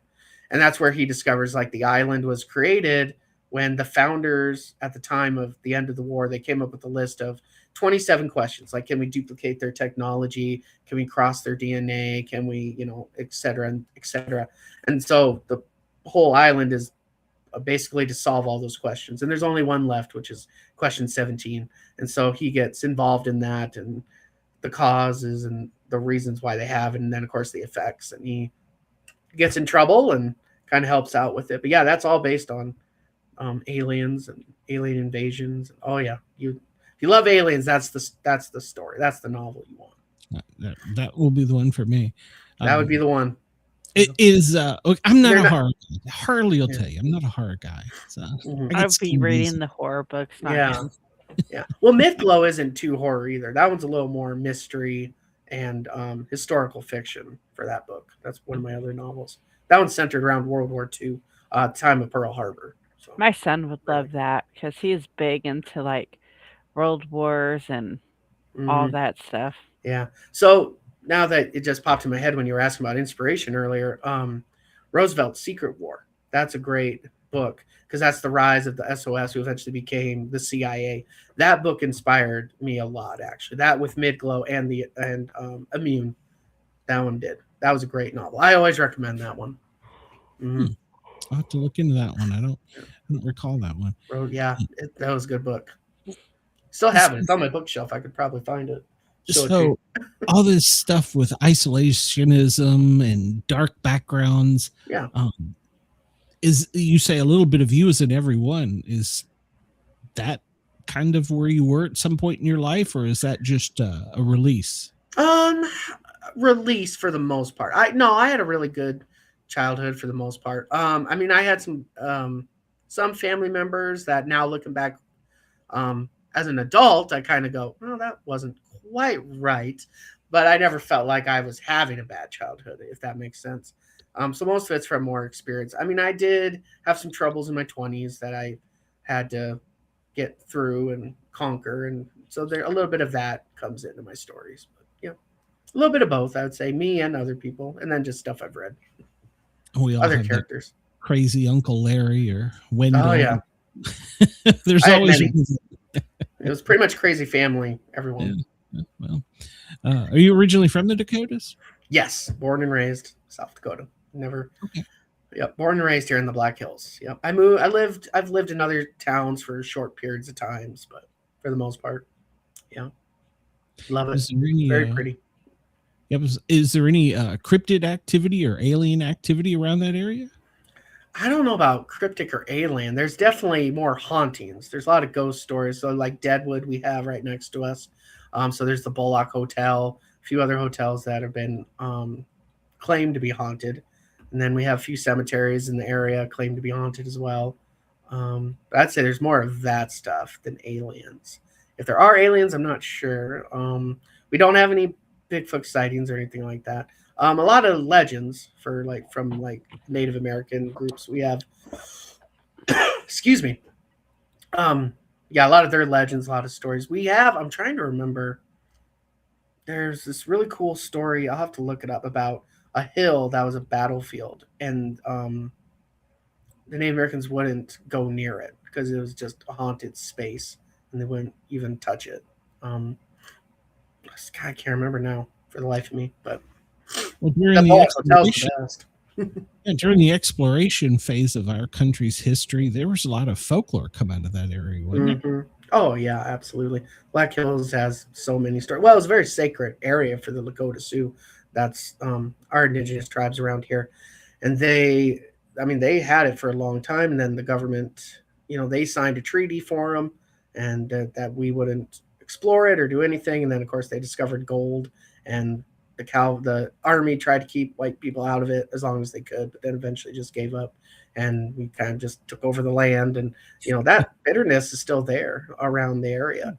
But yeah, definitely trying to help each other and definitely learning from each other. I know a lot of youth who've told me some great stories about their culture, and they call the North America Turtle Island, and if you look at a map of North America, it looks like a turtle, and so it's always amazing how they've called it Turtle Island way before they even knew what the continent looked like. So it was interesting.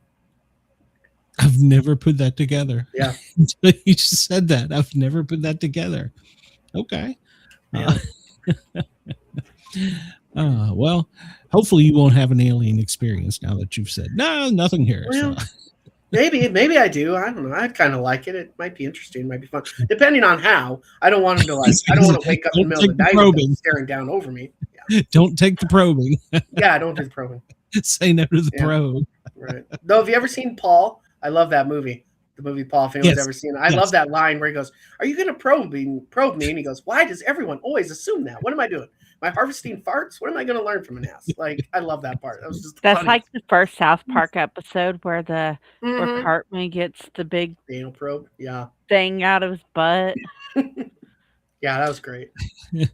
We had a guy at the fire station. He was Muslim, and whenever he'd get transferred to a new shift, they'd always be like, "Okay, we're American. Do you want to kill us?" And he's like, "Why does everybody ask me that?"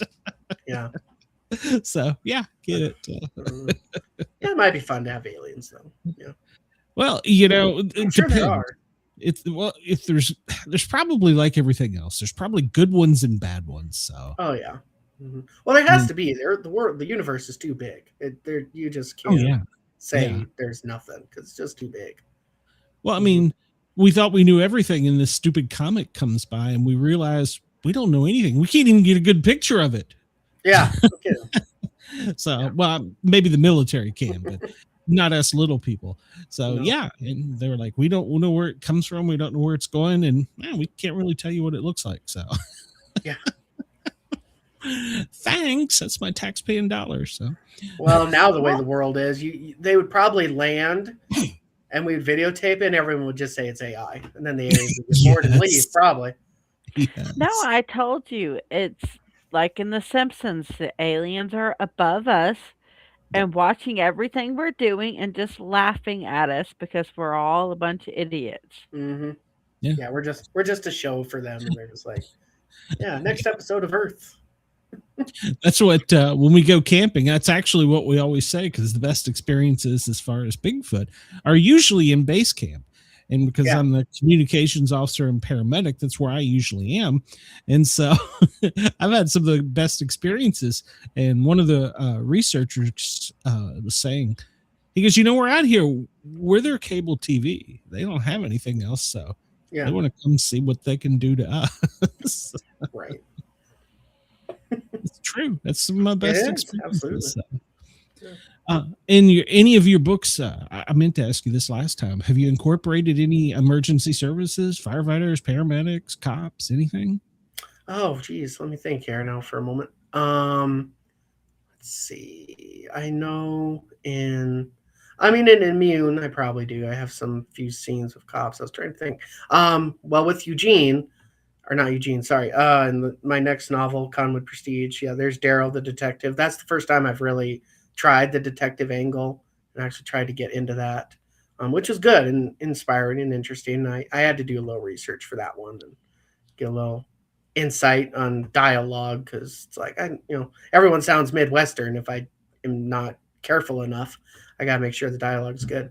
But no, I wouldn't say I've done too much with that field. I'd like to. I'm a little nervous to do a full mystery novel, just because they confuse me a little easily. I get too confused. I'm not one of those people that can, when I read like a big mystery novel and like on page 34, I'm like, oh yeah, that explains why. Because I remember on page 27 when someone mentioned da da da da da, and then da.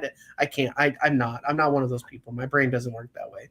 So I want to do detective and mysteries, but I'm like, well, your detective can't be Batman. So yeah, exactly. As long as you're not Batman, no. Exactly. I don't know if Batman could survive in that environment. No kidding. His tights would be awfully cold. Exactly. And in a few of my stories, I have at least like a constable or a sheriff. I'd say that's about as much as I do. Okay. Glenn, he'd have to have fleece line tights. There you go. Do they have that? Yes, they do. I wear fleece line leggings, and my hoodie's fleece lined. Oh. I live in the north. Of course, there's fleece lined everything here. Fleece lined gloves, fleece lined hat. Socks. Yeah, wool socks. I have wool socks. Fleece and wool. That's the fleece line lingerie. All right. So I don't know how well that would work, but I don't know. I don't know if I'd want to go that route. That might be a little too sweaty. Cover up too many bits and pieces. Yeah, that sounds a little too sweaty for me. Yeah. Well, I did have. It's a funny story. You reminded me. One of my first flights. When I was a flight paramedic, and we were told, you're going to Boston. You're going to be up there for the night. You're going to come back. And I had a pair of winter boxers. I came right from the Firehouse, and I was like, we're going to Boston. And so I put them on. I had on my thermals, and we go to Boston. And right when we're done with our mission there, they say, hey, you got to hop to Philadelphia, and then you're going down to Barbados. And you're going to have to stay for a couple days. And I'm like, no. Right. I was miserable. I learned after that, pack for hot, pack for cold. Yeah. I was miserable. So if I have a character with that job description, I got to call you. That's what I'm hearing right now. I got to give you a call. I'll be there for you. Actually, I've had two authors contact me. One, she's doing a book where there's some kind of terrorist event, and she wants to know about how the command system and all this works. So I helped her. And then another one was something about some type of huge fire. I don't remember now. And they're like, oh, we'll give you credit. And I'm like, I don't care. That was just fun. So yeah, send me a free copy. How about there that? You go. Well, I'll give you credit, but it's got to be like a funny entry where it's like, thank you so much for making me sound not like an idiot. Like, that's like acknowledgement of that sort. It's funny. That's actually, I don't remember if she's one of Mickey's or not. I read her first book, and I messaged her and I said, hey, I just want to let you know, because if you ever get any flack when you did this with the ambulance workers, this was wrong. And I said, I'm not giving you grief. I loved your book. I thought it was great. And she's like, oh, okay.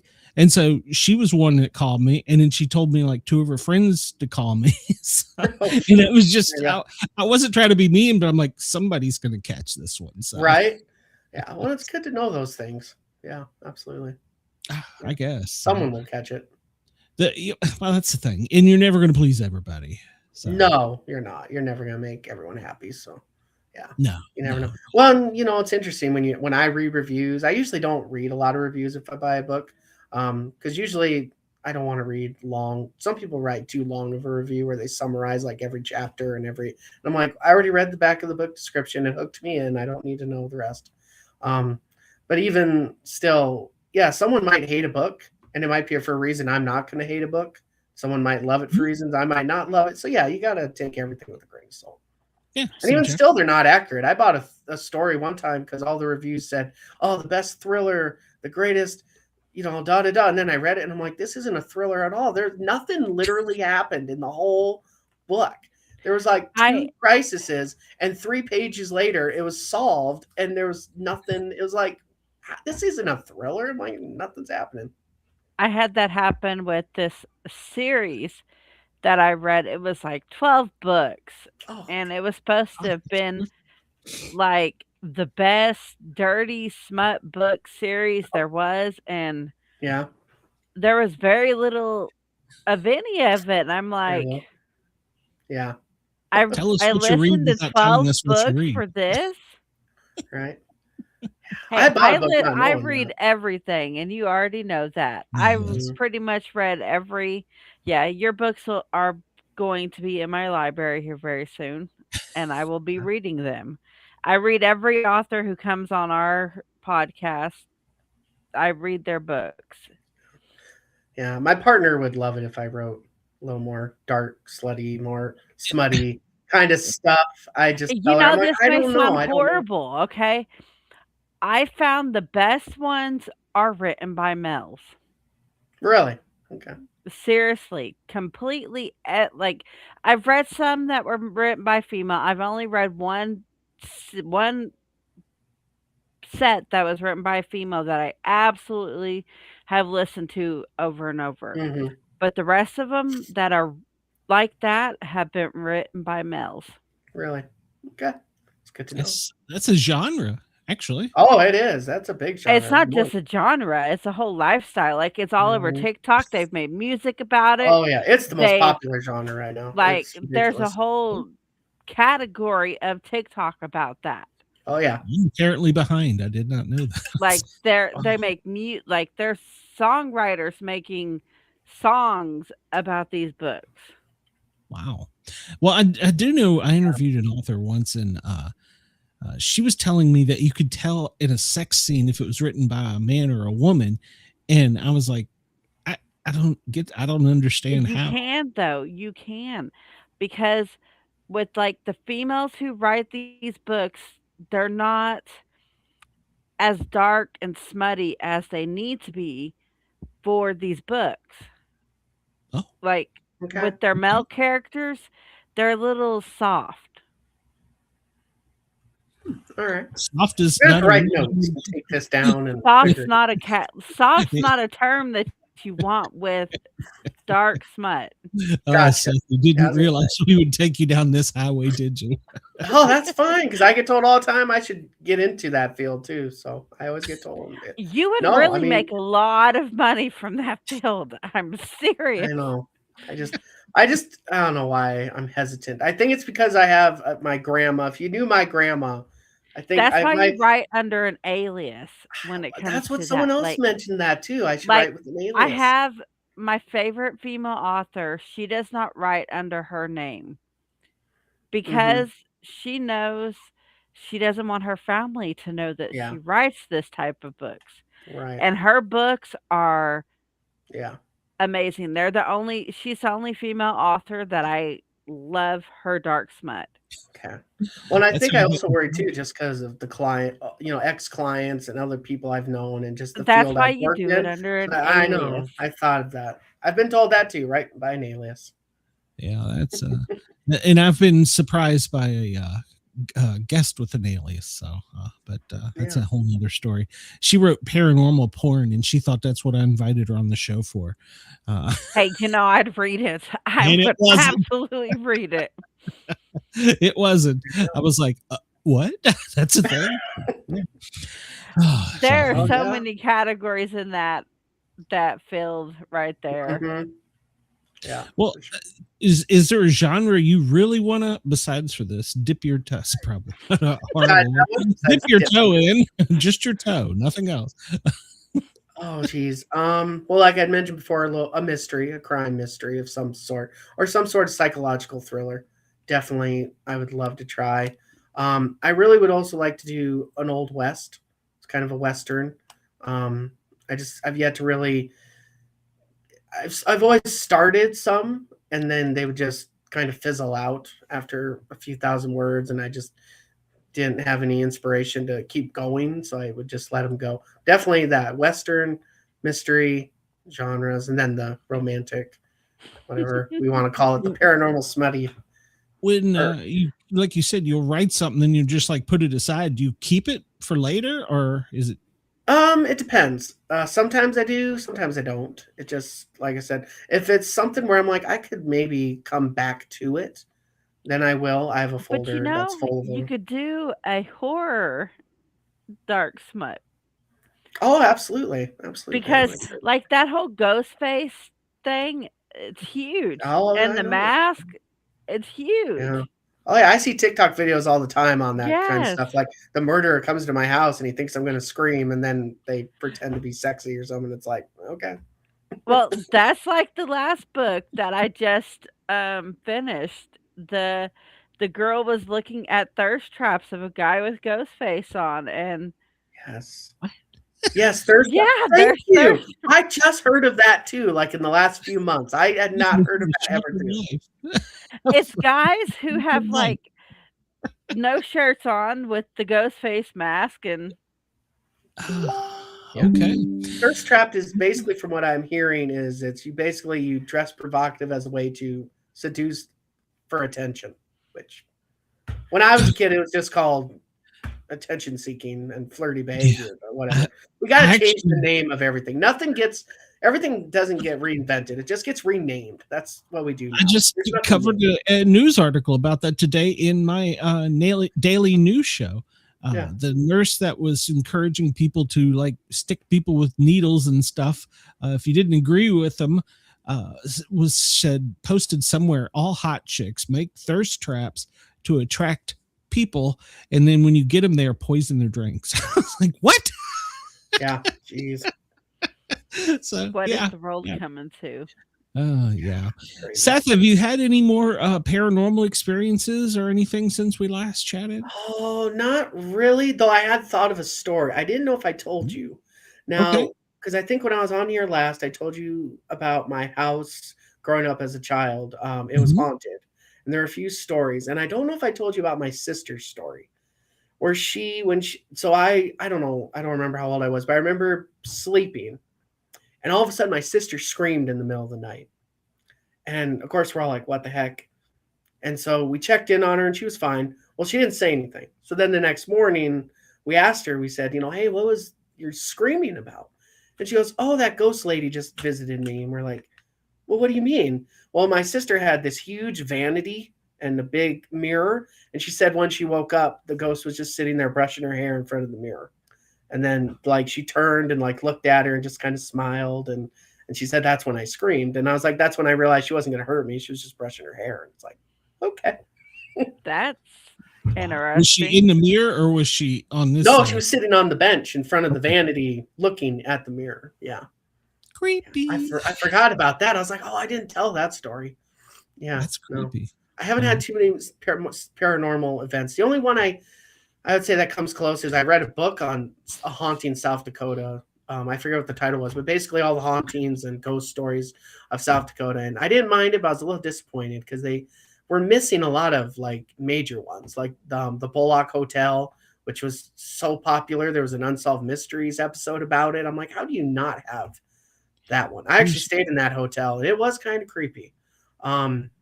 Also, too, when I stayed at the oh shoot, now I can't think of what it's called. The hotel at Estes Park that was inspired Stephen King for The Shining. I stayed there too. That was kind of creepy. You got a few of the vibes, the Shining vibes when you were there. You could see how it inspired him. Oh, it's gonna bug me now that I can't remember what it's called. The hotel. Did you know they took the house that was Scream was filmed in and Mhm. turned it into a Airbnb No, I didn't know that. so you could stay in the house now? Oh Nope. wow. Nope. I absolutely would, 100%. You do not have to worry about me showing up. So, Well, I can't talk. Like I said, I stayed in the hotel that was from The Shining. So Well, here in Ohio, there's the Mohican Castle, and that Okay. place is extremely haunted. And we got the Mansfield Prison, hmm and there's so much haunted here in Ohio because, well, Ohio's one of the first, so many states that were in the first became, and yeah. with the war and everything, it's so haunted Crazy. here. Wendell in our chat is yelling at you. He asked, "Have you seen Bigfoot or Dogman?" I have not seen Bigfoot or Dogman. In South Dakota, we don't have. I've seen the Wendell, movie stop using Cowboys. caps and quit yelling. I've seen the movie Cowboys and Aliens. I've seen that with Harrison Ford. I saw that movie. And I don't think any of the Dakotas are a big dog man area. No, we're not. We don't have a lot of that around here. Just to say, I don't even know that I could recall hearing any Bigfoot stories. So I'm sure there may be, but I don't recall any. I don't recall any Bigfoot stories. No, we do like to have the snipe. We do like that. We tell people to go snipe hunting. Yes. We do that. So, and I've got a story about that. No. But well, Seth, tell everybody where they can get your stuff. No, I was on the other end of it. I was in dispatch. I had nothing to do with it. Right. Tell everybody where they can get your stuff. Said we're in Australia as well, so for them as well. Well, obviously Amazon, because you can get everything on Amazon, so you can get them from there. Any online bookstore, really, like Barnes and Noble, Book and Mortar, pretty much any bookstore that's online, you can order from them most likely, as long as Ingram's the publisher and they're the biggest one in the world. So I would assume it's majority of them. So you can get those as well. I do ask that everyone, if you can't find my book, go into your local bookstore and ask them to be on their shelves. Be like, hey, I want this book from Seth Voorhees. And yeah, I encourage everyone to just walk in and have it be put on the bookshelves for sure. But yeah, any online bookstore and Amazon. You can also go to my website and do some research and just figure out more about the books. That's sethtvoorhees.com. So you can go there just for more insight and information. I am on all the social medias, TikTok and Instagram and Facebook. So author Voorhees on TikTok. Yep. So you can just, though I'm not gonna lie, there's not a lot of great inspiration on there lately. It's been taken over by our pet rabbit named Snowball, and so there's a lot of that. Nothing wrong with that. Nothing wrong. It's become his channel. My author TikTok account is just becoming the Snowball channel, to be honest with you, which is fun because you know what, people would probably rather buy a book from Snowball than me anyway. He's probably got more appeal. Hey, whatever sells. That's right. Whatever sells. Seth, are you going to come back and visit us again? I will come back as much as you need to, as much as you want me to. I'll come back. Don't tease us. So. I need to try and get more paranormal experiences, though. I need to come back with better story. I need to look up. I'm sure with the Black Hills, there's so many stories of the woods, and I'm about witches, and I'm sure we gotta figure this out. Gotta do some research. One of my other co-hosts, she just fills in for Harley, but she's been on fairly frequently. She's an author, and that's how we recruited her. She did a show and said, "I'd love to have you." And one night Harley was out sick or something. I was like, I can message her. I'm like, "Hey, you free tonight?" There you go. Yeah. So, yeah, no, absolutely. Yeah. All right. Well, hit me up on Facebook. I can make that happen. So sounds good. All right, Seth. We'll try and stay warm. I'll do my best. You all won't get too much snow here on the east. We're going to get it with this one. So I know you guys are getting all of our snow. That's how it's been the last few years. The East Coast. I said this on my show earlier. Send that Yankee dander back. We don't want it down here in the south. Right. Well, we don't want it either. We're like, it's been fun. It's good one time. Remember, it's like one. I don't want it here anymore. Y'all can keep it. It's like one and done. We're done with it. Right? So. Anyway, that's enough. All right, Seth. Well, have a great night. Thank you for coming on. We'll talk Nope. to you soon. Like I said, hit me up on Facebook. Find me on Facebook. It's at Yeah, no, I will. Sportcat Yeah. something like that. So, Yeah. all right, Bye. man. We'll talk to you soon. Appreciate it. All right. Bye. Bye. Well, that was a great episode, Harley. So Mm-hmm. it was. So next week, let me pull up my calendar here. What month are we in? February 4th, next Do they week. have pictures? Does who have pictures? The books? I don't know. Next Well, week. Films asked if there's pictures. Oh, well, next week we have MD Selig, and you might not recognize that name, but he has been in several movies, and also has got some books out. And I have a surprise EDM guest, EDM, electronic dance music guest. She's going to come on and talk to us about her music. So I'll be back tomorrow. You can check me out on the Sportcat Daily Gazette. Harley, where are you going to be? Saturday we're doing cartoon theme song bracket, and Sunday we're doing our show on the woman who is now on death row in Tennessee for the first time in 100 years. First woman. Okay. And we I'm do sure- have a new co-host joining us. Oh, you have to tell me about that. I'll get jealous. All right, everybody. Thank you for tuning in and allowing us to tickle your ears. Please remember, cost you nothing, hit that thumbs up, like, share, subscribe, send cash, whatever. So we take it all. Everybody have a great night.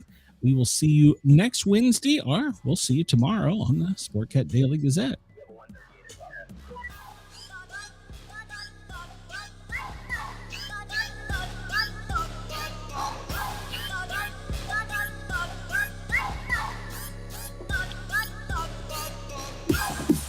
Be right back.